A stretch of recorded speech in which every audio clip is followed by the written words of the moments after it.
Welcome to McDougall. On today's show, Dr. Andrew Nicholson will voice the concerns of responsible physicians about tainted food sources. Hello, I'm Wayne Judd. And now, the man your doctor may have warned you about, Dr. John.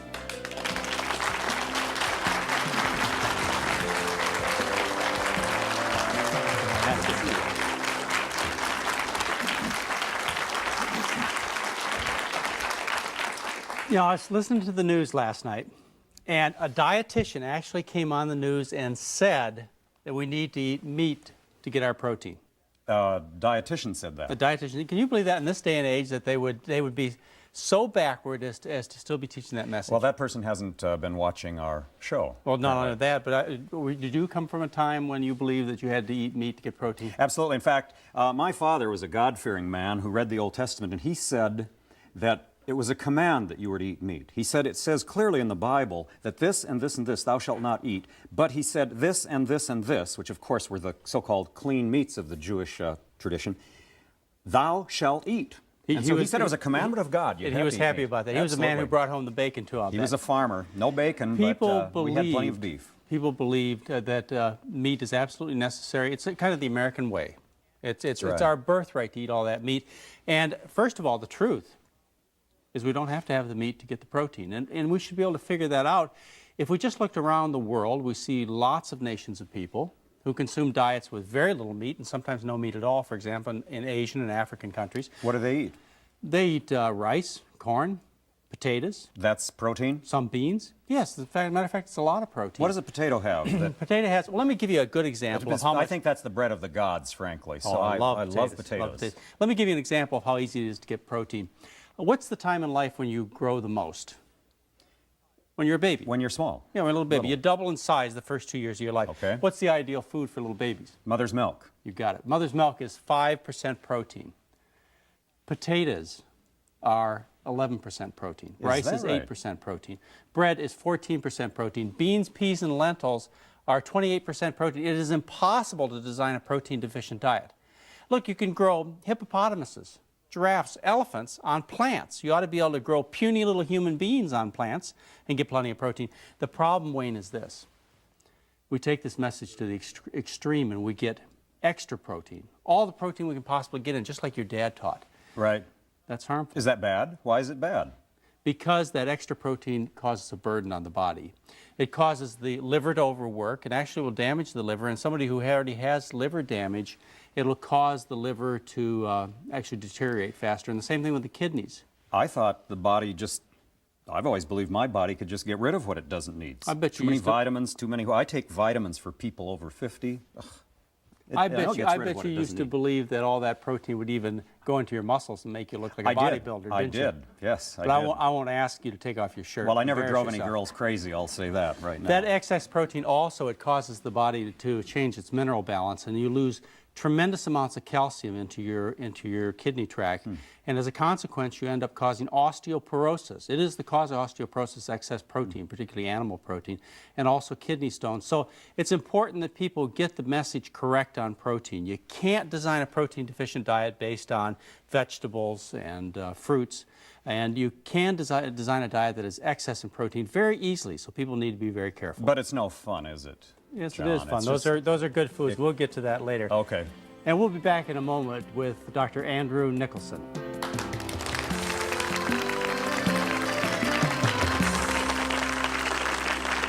Just say. Just say. Just say. Just say. Just say. Just say. Just say. Just say. Just say. Hello.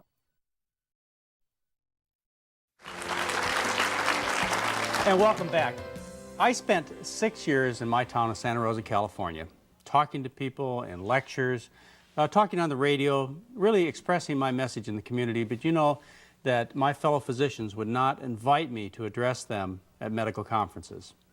And it wasn't until a brave doctor stood up and said, I'd like to have Dr. John McDougall come and talk to the fellow doctors, and I don't care what it does to my reputation. I still want him there to express his message, and I want to thank Dr. Andrew Nicholson for doing that. He got me invited to my first conference in my own hometown, and it was an impression we made that day, wasn't it? Yeah, it was quite strong. And now, Dr. Nicholson, you're with the Physicians Committee for Responsible Medicine in Washington, D.C., and you're trying to make a real difference. Tell people what Physicians Committee for Responsible Medicine means. I mean, it sounds like a wonderful thing to belong to. Well, we have 4,000 member physicians, and we have quite a number of non-physician members as well. And our two main goals are, one, to raise the standards of medical research with the ethics and the actual scientific procedures. And the other is to really teach the public a little bit more about how they can be as healthy as possible. Let's go a little further into this responsible part, because this is where your controversy has really come up. You have taken a position on experimentation on animals, isn't that correct? And got yourself an awful lot of publicity about it, both positive and negative. You think that we shouldn't be sticking electrodes in monkeys' brains and putting toxic substances in rabbits' eyes. Is that correct? I mean, what the heck's wrong with that? Well, the fact of the matter is that this is just poor science, if nothing else. The real discoveries in science historically have not been made in this way, but the wrong people have gotten credit in many cases for making discoveries. And what we feel is that the clinicians who are doing work with human beings are the real scientists out there making those discoveries, and they're the ones that deserve the credit for a lot of the scientific research which has been done. In addition to which, animals are so different from humans in a variety of ways that oftentimes when a discovery is quote-unquote made on an animal, if it is applied to a human, it can actually be dangerous. And there have been a number of medicines which have been discovered in that way and have even caused cancer in people when they were inappropriately applied. So you don't think this is a matter of just cruelty to animals? For you, it's bad science. You're not opposed to doing it on the animals as an animal rights proponent, Well, are are you opposed as an animal rights person? You're concerned about their welfare? Well, we are certainly concerned about their welfare, but as physicians and as a physician group, our primary responsibility is the scientific basis of this research. You know, people are very callous to this whole thing. I know I went through all my medical training. I didn't hesitate once when they took me into the dog laboratory to do useless experimentations on the dogs. I look back and think about the things that I did to defenseless dogs, sacrificed them, and I learned virtually nothing out of it. But I didn't think about it then. And I think until you bring the issues to people and ask them to stop for a moment and think that this is another being, has feelings, what are you gaining from it? You know, is it really worth it? Then you don't bother to consider it. But bad science, I've never heard anybody call that bad science. I've lived all my life believing that this was the way it had to be done if we were going to be well, and humans are a higher order, therefore we need to keep working on animals. Well, isn't that still a big argument, Andrew? I mean, don't the people that are on the established side of medicine, don't they still stand up and say we would not be where we are today if it wasn't for animal experiments? They certainly do, John. They stand up and say exactly that.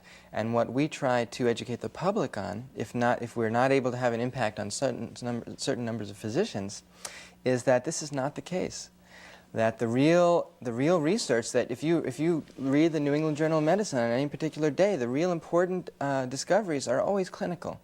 There are always reports on large numbers of human beings. And any time there is some research which is done on animals, they'll always say we can't tell anything about the value of this until it's done with humans. We go on to the phase 3 studies. The phase 3 studies. We do them with people. And you'd like to just cut out the phases that are cruel and also can be misleading.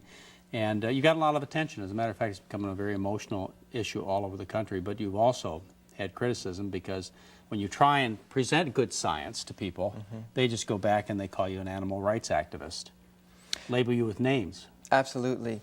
And what we try to do, actually, we feel very strongly, particularly about the education of physicians, because you and so many other physicians are asked to do animal laboratories during their education. And what we really feel is that not only is this bad science, but it contributes to the hardening of their personality. It makes them callous, makes them less able to feel the suffering.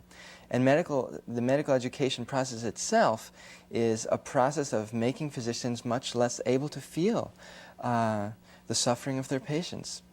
And so what we are trying to do is to get animal use completely out of medical education in the interest of helping physicians, amongst other things, to be more compassionate.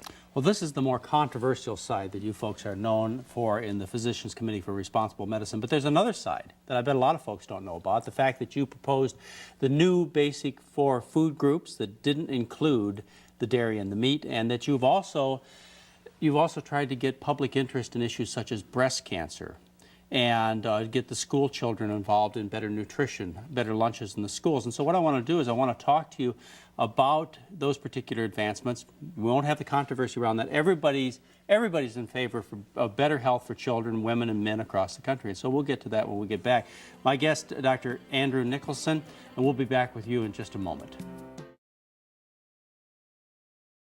Are you looking for a way to change your life? The answer may be as easy as watching TV. Introducing Hello Channel, an exciting new channel that's designed to teach you to speak English. New opportunities will be available to you when you learn the language of the internet, commerce, travel, and diplomacy. No need to pay for your expensive schools or tutors. You can learn English by watching Hello Channel. Invest in yourself. For a brighter future, say hello.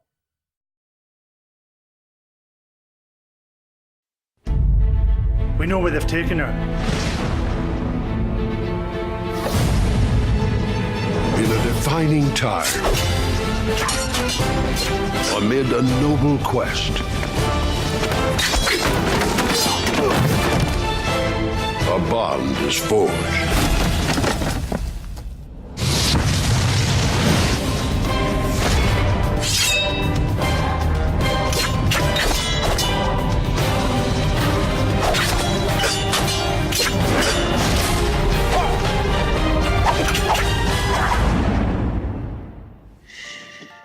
We are here to save the princess. But the princess is sleeping. Sorry.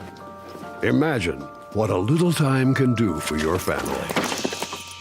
The princess is sleeping. Oh, sorry. Excuse us. Shh. From the Church of Jesus Christ of Latter-day Saints. And with us is Dr. Andrew Nicholson from the Physicians Committee for Responsible Medicine. We've talked about the more controversial side, but the Physicians Committee for Responsible Medicine, Andrew, has changed the basic 4 food groups. You're the first guys that stood up and said, let's lop the first 2 off, and as a compromise, they gave us a pyramid. That's right. What we actually recommend is a new 4 food groups with fruits, grains, vegetables, and legumes or beans and peas. No cholesterol, less than 10% of calories is fat. And we don't say the word vegetarian once, did we? Not needed at all.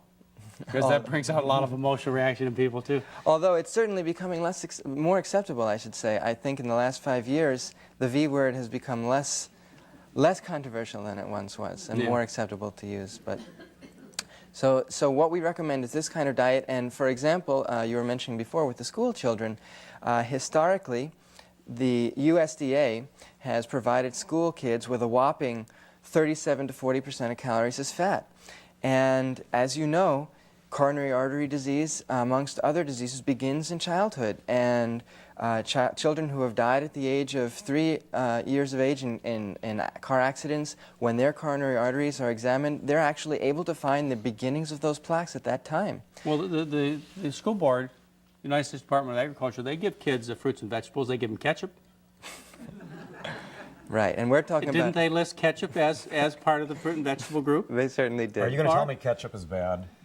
No, but I'm trying to tell you that it's pretty weak effort on the part of the United States Department of Agriculture. But it is changing, just like more physicians are getting aware of the issues of responsible medicine and joining groups like Dr. Nicholson's. They're becoming aware that we have to make changes. This can't continue to be a business of drugs and just drugs and surgery and profit. It's got to be a business directed toward the betterment of human health.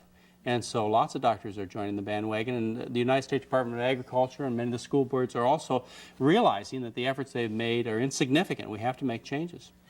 They are now recommending that the diet for school children be 30% of calories as fat, which we applaud as an improvement, but we also caution the public to realize that this is nowhere near where we need to be. Where do we need to be? We need to be less than 10% of calories as fat with no cholesterol in the diet. You're throwing that V word in again. Pure vegan diet. That's the way to go, folks. And basically what we're saying is that responsible medicine, where it once was considered responsible to detect illness early and to treat it, we now have the information to be able to say confidently that the vast majority of diseases in this country can be completely prevented through lifestyle change. Okay, if you're going to get your policy through, just say that the schools in Washington, D.C. decided to make this kind of change and put a diet of starches, vegetables, and fruits, oatmeal for breakfast, spaghetti and marinara sauce for dinner, and bean burritos without the cheese. What would you expect to happen to the kids? They won't eat it, first of all. I've worked with young people all my life. They won't eat the stuff you gentlemen are talking about. How are you going to get kids to eat this in a cafeteria? Well, the main point is that they do like it, and they will eat it, and they actually love this food. It's a question of preparing it in the proper fashion. I would suggest that if you had a piece of meat and you didn't put any spices whatsoever on it and just roasted it and served it up to a bunch of kids, they're not going to like that. What they like is the spices and the proper taste, which can be added to any kind of food. And if you make a wonderful vegetarian chili, they're going to love it. So will the government help us train people to cook food that way? Or will we just recommend diets? Well, the government is never going to do it until the demand is there on the part of the people. So we're trying to go into the schools, teach the children, institute nutritional curricula to actually teach the children what it really means to be healthy, so that they can go home, create that desire in their parents. We're going to the Parent-Teacher Association meetings. And then when they say to the USDA, we demand healthy food for our kids, healthy and tasty food for our kids, then we're going to see those changes really. And besides that, Wayne, I think you're wrong. I discovered you were wrong on that issue of kids not doing this. I used to give lectures to high schools, and after the kids got through asking things like, where do we get our protein, where do we get our calcium, you know what they hit me with? How do we get our parents to eat this way? And I was shocked because it's the first time I realized it has nothing to do with age. It has to do with the ability to understand the message and a level of self-worth. And these kids care about themselves. They want to look good. They want to feel good. They want to function well. They want to be better athletes. They're tired of the pimples. They're tired of being overweight. And so they want the same thing adults want. And so if you give them the education and make the food taste good, as you and I know it can, then it's going to be an easy job. Well, I agree that food is pretty gosh awful that's prepared in cafeterias. You wouldn't have to improve it much, would you?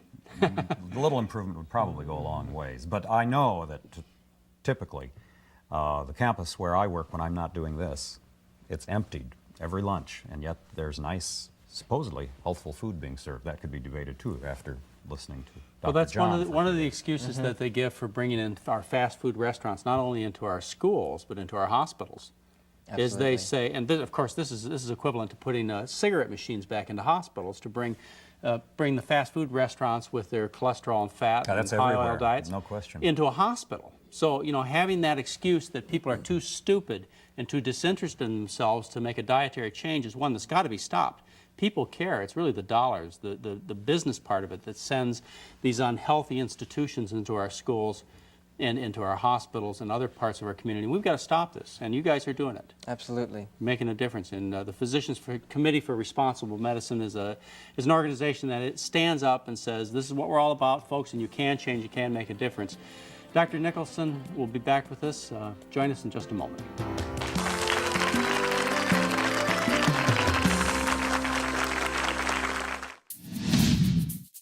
This is Hello Channel. Come learn English as you watch TV. It will change your life.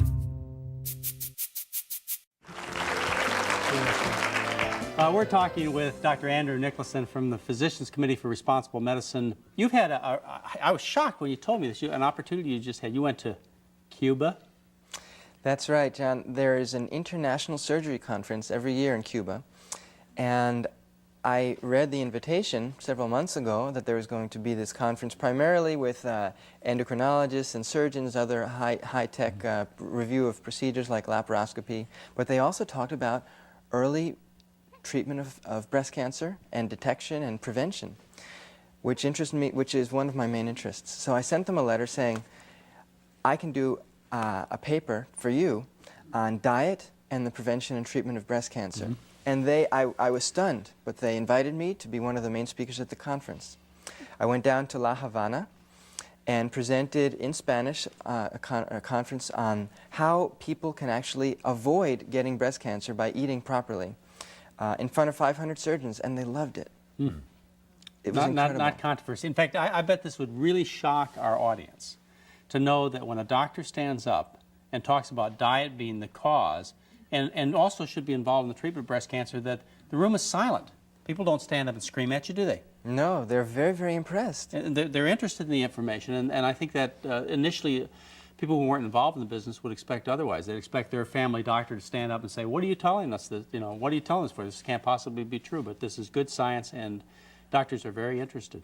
Absolutely. The fact of the matter is that they simply don't get exposed to it. They don't get taught this information in medical school. But if you can get up and show them the medical literature and teach them the whys and wherefores of how this comes to be true, they'll be very impressed. 1 out of every 8 women in this country will get breast cancer at some point in their life. And you believe that it's caused by an unhealthy diet? An unhealthy diet. If you look at places in the world where people eat much more healthfully, breast cancer is actually rare. And people who eat fatty diets have been actually found to have higher levels of estrogen. And epidemiologically, people who have breast cancer have higher levels of estrogen. And if you put somebody who has been eating a high-fat diet onto a low-fat diet, their estrogen levels will go down. So are you taking the next step and saying that even after a woman gets breast cancer, she ought to change her diet? Absolutely. And as a matter of fact, several studies have shown that people who eat healthier diets after they've been diagnosed have less aggressive cancer and live longer with their cancer. Did you tell these 500 surgeons in Cuba that what they ought to do when they go back and they saw a patient with breast cancer, that the first thing they ought to say is, you ought to at least change your diet and we'll get on to the other therapy? Did you say that to them? I said exactly that. And the wonderful thing about the healthcare system in Cuba is that they don't make any more money for the procedures that they do. So surgeons are just as interested in preventing procedures as anybody else. And they were very, very impressed. And several of the surgeons, I was inundated with questions about their own desire to change their diets. And when they change their diets, they'll be much more effective at helping their patients to change theirs. I know you suggested that there's a financial motivation, but I have to believe even in this country, well-meaning doctors will tell their patients that they ought to change their diet. It makes all the sense in the world before they direct them to other therapies. That's responsible medicine. That is exactly what we advocate, and we do frequent grand rounds in hospitals around the country here as well, advocating that. And you said also something else I'd like to address for a minute. You said that this is not properly taught to doctors. How much education, you trained 15 years, I would guess, after I did. How much education on nutrition did you get in medical school? Less than 10 hours. Wow, the things have improved.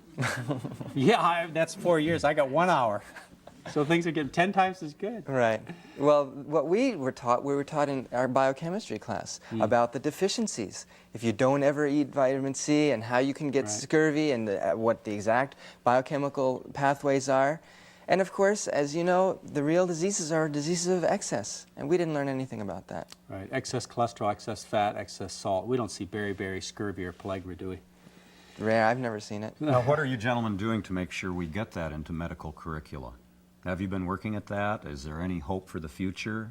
I continue to hear from Dr. John that the medical schools are missing it. What can you do in Washington to change that? Well, there has been a real movement in response to the economic crisis, amongst other things, in healthcare currently. But Dr. Nicholson, don't you think this will come from a groundswell, from the patients finding out and individual doctors deciding there's a better way? I want to thank you very much for being with us. Dr. Andrew Nicholson from the Physicians Committee for Responsible Medicine, sharing a very positive message with us. We look forward to joining us next time. I'm Dr. John McDougall.